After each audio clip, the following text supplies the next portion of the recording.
किसान आंदोलन का 24वां दिन। दिल्ली में सर्द रातों में रातें काटने को मजबूर किसान, हजारों की संख्या में किसान मौजूद। पत्नी और बेटी समेत सीएम त्रिवेंद्र सिंह रावत कोरोना संक्रमित, तो बड़ी संख्या में संपर्क में आए नेता और अफसर। पूर्व सीएम हरीश रावत ने कराई माल्टा खाओ प्रतियोगिता, दावत में बड़ी संख्या में पहुंचे लोग। दिल्ली के डिप्टी सीएम मनीष सिसोदिया ने हर की पैड़ी पर किया गंगा पूजन, उत्तराखंड और केंद्र सरकार पर साधा निशाना। लालकुआ में नेशनल हाईवे ने गरीबों को करा ठंड में बेघर, बुजुर्ग महिला ने सुनाया अपना दर्द, पीड़ित ने लगाई गुहार। उत्तराखंड में शीतलहर से तापमान में आई गिरावट, कड़ाके की ठंड से पेड़ों पर जम गया पाला, झरने भी बने बर्फ। आप देख रहे हैं के न्यूज, खबरों का सारथी। बात करेंगे उत्तर भारत में सर्दी के टॉर्चर की। सर्दी और कोहरे ने जिंदगी की रफ्तार को थाम सा दिया है। न्यूनतम तापमान 6 डिग्री और अधिकतम तापमान 12 डिग्री सेल्सियस रिकॉर्ड किया गया। अधिकतम तापमान गिरा है तो पूरे दिन सर्दी रही। मौसम विभाग ने आने वाले दिनों में सर्दी बढ़ने की संभावना भी जताई है। ये रिपोर्ट देखिए। उत्तर भारत में सर्दी का टॉर्चर, हर गुजरते दिन बढ़ रही ठंड, शीतलहर से चुभ रही बर्फीली हवा, बर्फीली हवाओं से ठिठुरे लोग, सर्दी के सितम से लोगों का बुरा हाल, वाहनों की रफ्तार पर भी लगा ब्रेक। समूचे उत्तर भारत में शीतलहर का प्रकोप, पहाड़ों पर सफेद आफत का कहर, बर्फबारी से मैदानी इलाकों में ठंड, अब की बार प्रचंड ठंड का टॉर्चर।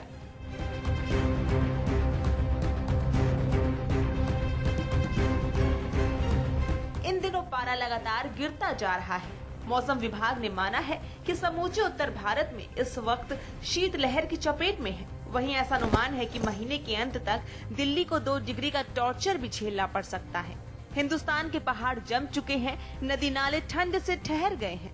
पहाड़ों पर -, डिग्री के टॉर्चर से देश के शहर कांपने लगे हैं। मौसम विभाग की चेतावनी है कि दिल्ली पर ठंड का टॉर्चर तो अभी बस शुरू ही हुआ है। उसके मुताबिक शुक्रवार को दिल्ली में दिन में भी जबरदस्त ठंड होगी और शीतलहर चलेगी। पहाड़ों पर बर्फबारी के चलते मैदानी इलाका शीतलहर की चपेट में है।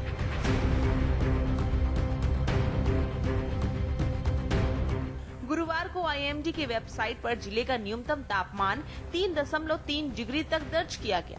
इतना पारा प्रदेश में किसी भी शहर का नहीं रहा। वहीं हिल स्टेशन नैनीताल का भी तापमान बरेली से ज्यादा 4 डिग्री सेल्सियस दर्ज किया गया। ठंड के मामले में बरेली ने नैनीताल को भी पछाड़ दिया। बीते 11 वर्षों में इस स्तर तक तापमान सिर्फ 2 बार ही गिरा है। अब पिछले साल का रिकॉर्ड टूटने का भी संभावना है।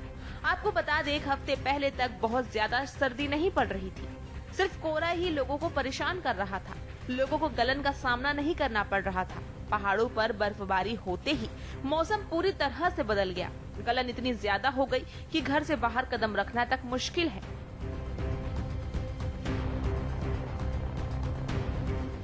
गुरुवार को बर्फीली हवाओं ने पूरे दिन लोगों की परीक्षा ली। हीटर ब्लोअर अलाव के सामने ही लोग बैठे रहे। दिन में कुछ देर के लिए बेहद हल्की धूप निकली। शाम को तो गलन ने सारे रिकॉर्ड तोड़ दिए। पानी में हाथ लगाते भी लोगों को डर लग रहा था। बता दें, सर्दी और कोहरे ने जिंदगी की रफ्तार को थाम दिया है। मौसम विभाग ने आने वाले दिनों में सर्दी बढ़ने की संभावना जताई है। स्पेशल डेस्क रिपोर्ट के न्यूज इंडिया। तो देखा आपने किस तरीके से सर्दी ने टॉर्चर करना शुरू कर दिया है। कोहरा लगातार पड़ता जा रहा है, जिससे लोगों को परेशानियों का सामना हो रहा है। उत्तराखंड में उच्च हिमालयी क्षेत्रों में हुई बर्फबारी के बाद अब सीमांत यमुना घाटी के नगर कस्बों से लेकर गांव तक ठंड का सितम बढ़ चुका है। ठंड के कारण लोगों को काफी दिक्कतों का सामना करना पड़ रहा है। यमुना घाटी के ऊंचाई क्षेत्रों में यमुनोत्री, कालानिधि, गुलाबी कांटा, केदार कांटा, चाइनशील, बुग्याल और हरकी दून घाटी में हुई बर्फबारी से निचले क्षेत्र शीतलहर की चपेट में आ चुके हैं। घाटी के बड़कोट, नौगांव, पुरोला, मोरी और डामटा में तापमान 4 से 5 डिग्री तक पहुंच चुका है। ये रिपोर्ट देखिए।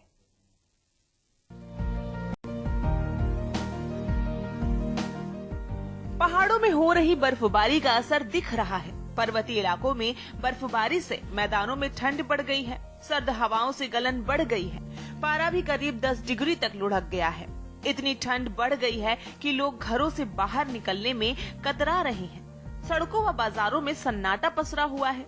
मौसम विभाग ने मौसम शुष्क रहने और कुछ स्थानों पर कोहरा छाए रहने का अनुमान जताया है। बता दें, कड़ाके की ठंड एक बार फिर से कंपकपी छुड़ाने लगी है। ठंड से राहत पाने के सारे जतन फेल साबित हो रहे हैं। पिछले दिनों पहाड़ों में हुई बर्फबारी के बाद ठिठुरन बढ़ गई है। क्या पहाड़ क्या मैदान, हर जगह ठंड का प्रकोप दिख रहा है। पहाड़ों में इन दिनों धूप खिली है, लेकिन धूप से तपिश गायब है। बर्फीली हवाएं बेचैनी बढ़ा रही हैं। राहत मैदानी इलाकों में भी नहीं है। यहाँ कोहरे का प्रकोप बढ़ा है। आपको बता दें, राज्य मौसम विज्ञान केंद्र ने कई जगहों पर पाला पड़ने की संभावना जताई है। पाले को देखते हुए विभाग ने अगले 5 दिन के लिए येलो अलर्ट जारी किया है। यहाँ रह रहे लोग अगले कुछ दिन सतर्क रहें, ठंड से अपना बचाव करें। बात करें उत्तरकाशी के गुलाबी कांठा की, तो गुलाबी कांठा इन दिनों बर्फ से सफेद है। जहाँ भी नजर दौड़ाओ, हर तरफ चांदी सी जमी बर्फ नजर आ रही है। ये बर्फीले बुग्याल यमुनोत्री धाम से सटे हुए कालिंदी पर्वत में है। गुलाबी कांठा क्षेत्र समुद्र तल से करीब 12,500 फीट की ऊंचाई पर है। यहाँ तक पहुँचने के लिए हनुमान चट्टी से 12 किलोमीटर पैदल चलना पड़ता है। इस बर्फीले मैदान में इन दिनों करीब 5 फीट तक बर्फ जमी हुई है। अगले कुछ दिनों तक प्रदेश में पाले का प्रकोप बढ़ेगा, तापमान में गिरावट आएगी।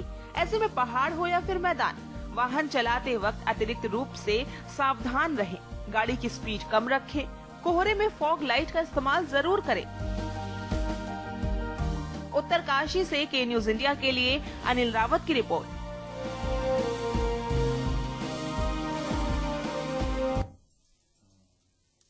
उत्तराखंड मौसम विभाग की एक बार फिर से एडवाइजरी जारी हो गई है। मौसम विभाग की माने तो अगले 48 घंटे में हरिद्वार, ऊधम सिंह नगर सहित निचले मैदानी क्षेत्रों में कोहरा और कड़ाके की ठंड का असर देखने को मिलेगा, जिसकी वजह से लोगों को परेशानियों का सामना करना पड़ सकता है। वहीं आने वाले 20 और 21 दिसंबर में भी मौसम में कुछ खासा बदलाव नहीं होने वाला, यानी कि आने वाले समय में ठंड से लोगों को रूबरू होना पड़ेगा।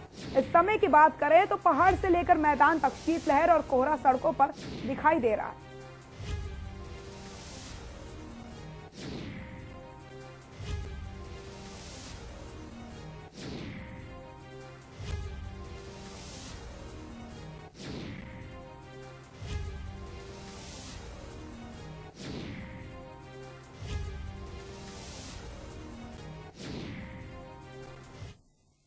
आज 18 तारीख दिसंबर की हो गई है और मौसम में आप देख रहे हैं उत्तराखंड के लिए कि जो हमारे मैदानी क्षेत्र हैं, ऊधम सिंह नगर और हरिद्वार डिस्ट्रिक्ट, तो इसमें पिछले 2 दिन से जो है कोल्ड डे कंडीशन जो है, जिसमें कि दिन में पूरा ठंडा रहता है, तो उस तरह की सिचुएशन वो बनी हुई 2 से 3 दिन पीछे जो है। और आज भी ये सिचुएशन बनी रहेगी, 18 तारीख को भी, और 19 में भी ऐसा लग रहा कि ये सिचुएशन रहेगी। लाल कुआं में एक सप्ताह से लोगों को धूप के दर्शन नहीं हो पाए। इस बढ़ती ठंड में जहां पहाड़ों में खिलखिलाती धूप और बर्फबारी से लोग मजे ले रहे हैं, वहीं मैदानी क्षेत्रों में कोहरे की चपेट में पूरा शहर ढका हुआ है। लोग ठंड से बचने के लिए गर्म कपड़े खरीदते हुए नजर आ रहे हैं। वहीं लोग ठंड से बचने के लिए अलाव का भी सहारा ले रहे हैं। सप्ताह से धूप नहीं निकली है। आपको बताते चल, जिला प्रशासन भी राहगीरों के लिए जगह जगह अलाव जला रहा है।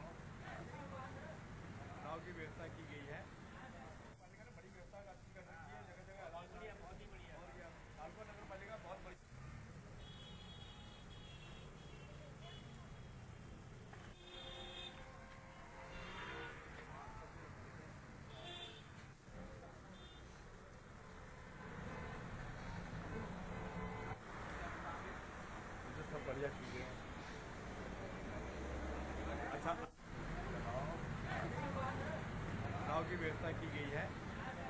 जो बेचारे जिनके पास रहने के लिए वो नियर रोड के किनारे रहते हैं और रिक्शा वाले हैं, कुछ जो डिलीवरी करते हैं, उनके लिए बहुत परेशानी का हो रहा है। हालांकि कहीं कहीं पे देखा जा रहा है कि की व्यवस्था करी गई है। हाँ, ये नगर पालिका ने बहुत अच्छे काम करे हैं और बाकी यहाँ के थाना जी ने भी यहाँ अपने ठीक कोतवाली के आगे अलाव जला रखे बहुत अच्छा व्यवस्था करी है, जिससे कुछ ठंड की से दूरी भगाया जाए। एक हफ्ते से धूप नहीं आ रही है, इस बार बहुत ही कड़ाके की ठंड पड़ी है और टाउन एरिया में थोड़ा यहाँ अलाव का कर रखा है और इससे थोड़ी राहत है, लेकिन बूढ़े बुजुर्गों को बहुत परेशानी हो रही है। मैं खड़ा उस समय लालको में और देख सकते हैं मेरे पीछे जहाँ तक नजर जाएगी वहाँ तक आपको कोहरे की चादर में पूरा शहर नजर आएगा। ऐसे में एक हफ्ते से करीब लोगों को धूप के दर्शन नहीं हुए हैं और बुजुर्ग लोगों को सबसे ज्यादा दिक्कतों का सामना करना पड़ता है, क्योंकि कड़कड़ाती धूप में बुढ़ापे में जो दिक्कतें पैदा होती है वो कई ज्यादा परेशानी लाती है। ऐसे में प्रशासन ने जगह जगह कहीं से अलाव की व्यवस्था शुरू करी है, पर अलाव से कितना लोगों को राहत मिलेगी और धूप के दर्शन कब हो पाएंगे ये देखना बाकी होगा। उमेश पंत, के न्यूज, काटकुआ। ऊधम सिंह नगर दिनेशपुर थाना क्षेत्र के जयनगर में रहने वाले 3 युवकों का दम घुट गया, जिसमें 2 की मौत हो गई, एक की हालत गंभीर बनी है। गंभीर रूप से घायल युवक अनुपम को रुद्रपुर के एक निजी अस्पताल में भर्ती करवाया गया। पुलिस अब पूरे मामले की जांच कर रही है। मिली जानकारी के मुताबिक तीनों लोग एक किराए के कमरे में रहते थे। ठंड से ज्यादा होने की वजह से रात में अंगीठी जलाकर सो गए, जहां अत्यधिक धुआं निकलने की वजह से 2 की मौत हो गई और तीसरा बेहोश हो गया।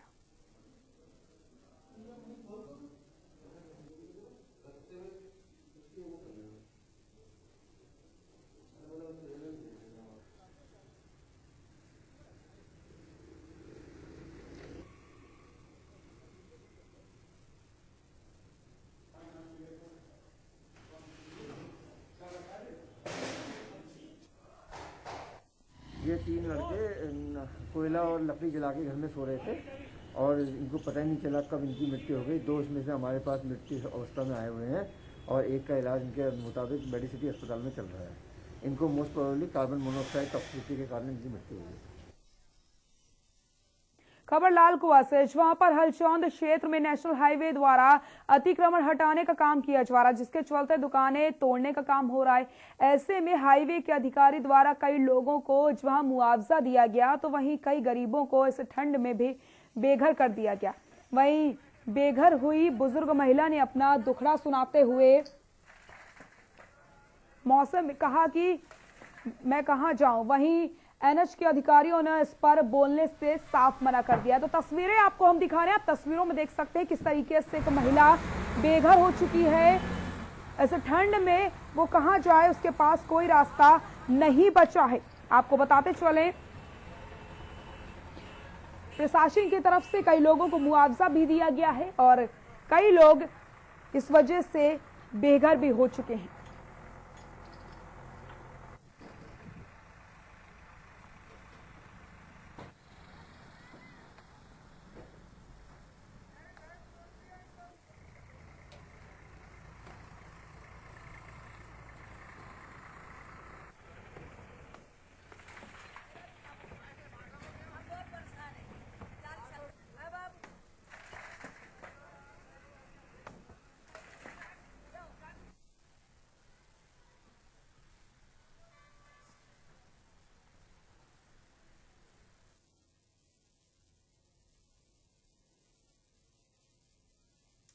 उत्तराखंड हाईकोर्ट ने 2010 से 2014 के बीच नाबालिग के साथ हुए दुराचार मामले पर सुनवाई करते हुए याचिकाकर्ता को निर्देश जारी किया। वह फरवरी में सीजीएम हरिद्वार के यहां केस दायर करें। अगर वहां से निर्णय उनके हित में नहीं आता तो कोर्ट मार्च में उनके द्वारा दर्ज जनहित याचिका पर सुनवाई करेगी और मामले की जांच सीबीआई से कराने को लेकर विचार करेगी। सुनवाई के दौरान याचिकाकर्ता द्वारा कोर्ट को बताया गया प्रणव पांड्या के संबंध में उच्च लोगों के साथ होने के कारण उन्होंने पुलिस से मिलकर पर्याप्त सबूत होने के बाद भी केस में अंतिम रिपोर्ट लगा दी और केस को बंद कर दिया गया।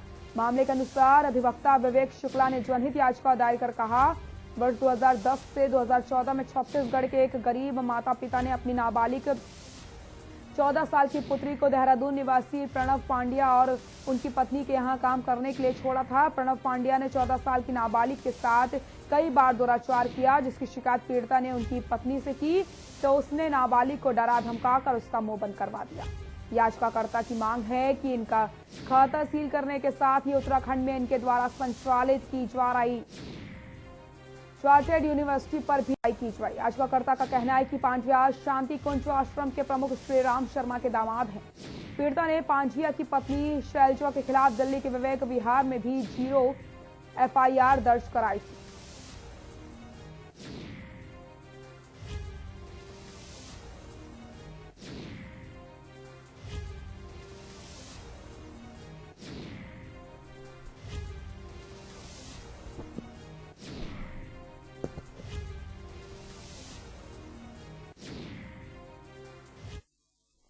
आज याचिका संख्या 209/2020 कार्यवाहक न्यायमूर्ति श्री रवि कुमार मलिमत एवं न्यायमूर्ति श्री आलोक वर्मा जी की कोर्ट में लगी थी, जिसमें मेरे द्वारा ये मांग की गई थी कि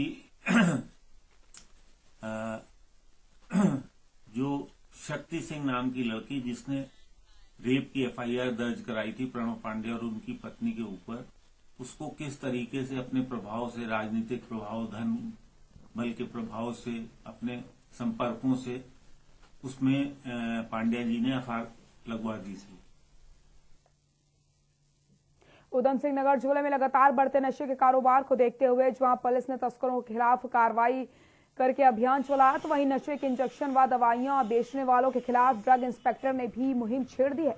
ड्रग इंस्पेक्टर ने पुलिस के साथ मिलकर दिनेशपुर के एक किराने की दुकान में छापा मारकर भारी मात्रा में नशे के कैप्सूल और इंजेक्शन बरामद किए, जिसके बाद पुलिस ने दुकान स्वामी को गिरफ्तार कर लिया। इस दौरान ड्रग इंस्पेक्टर सुधीर कुमार ने लगभग आधा दर्जन मेडिकल स्टोरों पर भी छापा मारा, जिसमें टीम ने 2 मेडिकल स्टोरों से नशे के कैप्सूल और इंजेक्शन भी बरामद किए, जिसके बाद ड्रग इंस्पेक्टर ने दोनों मेडिकल को सील कर दिया। ड्रग इंस्पेक्टर सुधीर कुमार ने बताया कि लंबे समय से सूचना मिल रही थी कि दिनेशपुर क्षेत्र में मेडिकल स्टोरों के साथ ही किराने की दुकानों पर भी नशीली दवाइयां बेची जा रही हैं।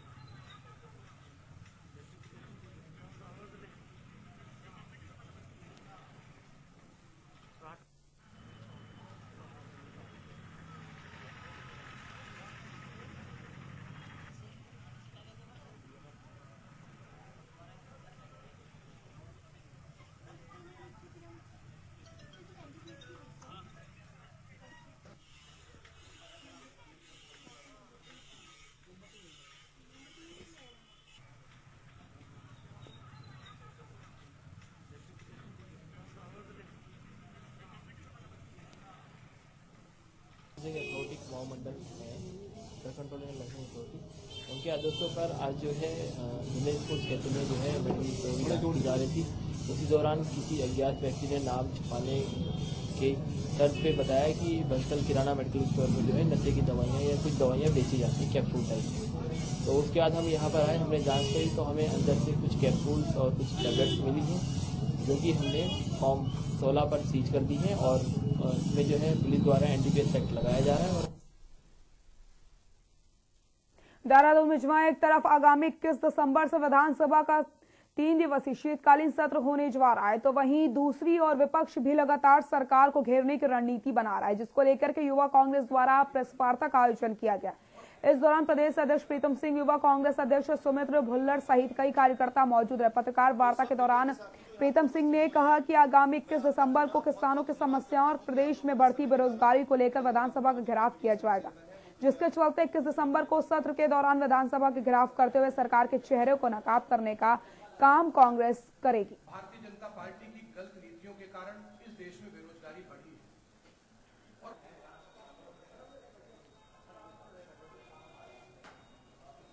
तो सब मीडिया के साथी जो यहाँ पर उपस्थित हुए हैं, मैं आपका पुनः बहुत बहुत धन्यवाद करता हूँ कि आप लोगों ने समय निकाला। अरे राहुल राव जी जो मीडिया सेल के चेयरमैन हैं, वो कृपया आप लोगों को बेरोजगारी के इशू को एड्रेस करें।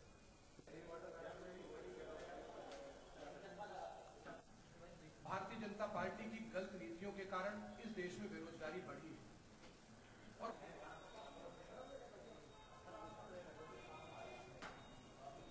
तो सब मीडिया के साथी जो यहाँ पर उपस्थित हुए हैं, मैं आपका पुनः बहुत बहुत धन्यवाद करता हूं कि आप लोगों ने समय निकाला।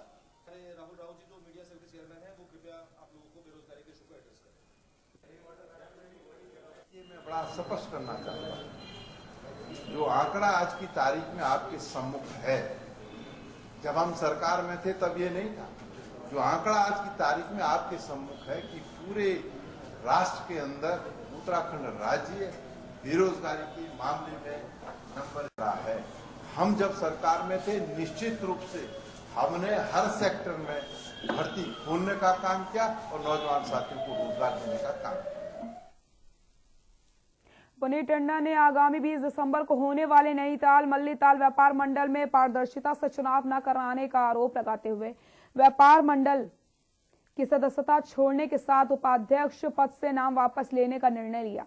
पुनीत टंडन ने बताया कि मल्लीताल व्यापार मंडल की नीतियों से त्रस्त हुए व्यापारियों के साथ मिलकर जल्द ही नया व्यापार मंडल का गठन करेंगे ताकि नैनीताल के व्यापारियों को एक मजबूत और पारदर्शी संगठन मिल सके, व्यापारियों के हितों को समझते हुए उनकी समस्याओं का समाधान करने में सक्षम हो। उन्होंने कहा कि व्यापार और व्यापारियों के हितों में बनाया गया संगठन संधिपूर्ण है, जिससे शुद्ध होकर के उन्होंने मल्लीताल व्यापार मंडल से सभी रिश्ते तोड़ते हुए मेंबरशिप पद से त्याग दे दिया है। यहाँ तक कि प्रांतीय उद्यम से कोई भी सरोकार नहीं रखना है। मैं इनको अपना नामांकन वापसी की लेटर मेरी बनी हुई है, ये मैं इनको लौटाऊंगा 22 तारीख को। मैं आपके सामने कुछ उसका स्वरूप रख सकूं, चाहे कुछ हो, कुछ हम कर सकते। हम उसी माइंडसेट से चले आ रहे हैं कि यहाँ कुछ नहीं हो सकता। कुछ आप देखेंगे वो कोशिश की जो प्रोसेस है वही गलत तरह से शुरू हो रही है और उसका जो पूरा है। मैं इस चुनाव से अपना जो नामांकन है वो वापस लूंगा और यहाँ तक कि प्रांतीय उद्यम से कोई भी सरोकार नहीं रखना है। मैं इनको अपना नामांकन वापसी की लेटर मेरी बनी हुई है, ये मैं इनको लौटाऊंगा 22 तारीख को।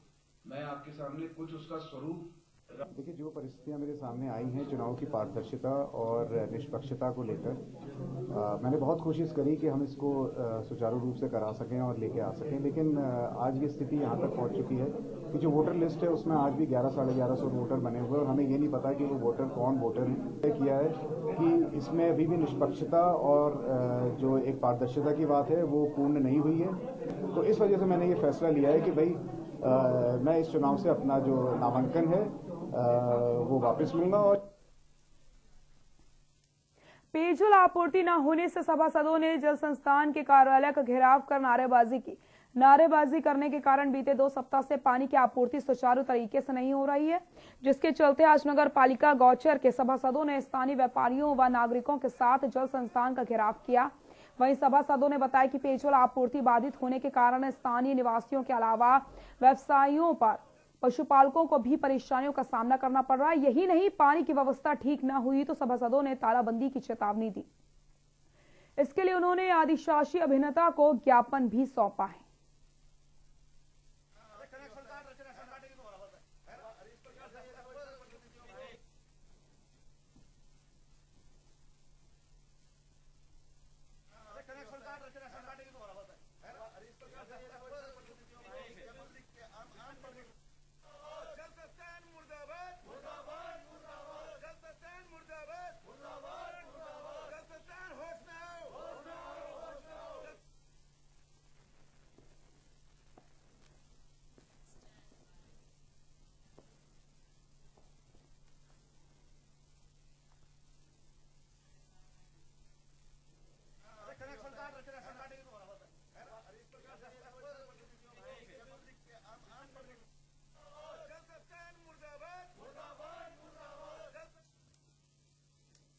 बुलेटिन में फिलहाल के लिए इतना ही। आगे देखिए छत्तीसगढ़ की खबरें। नमस्कार।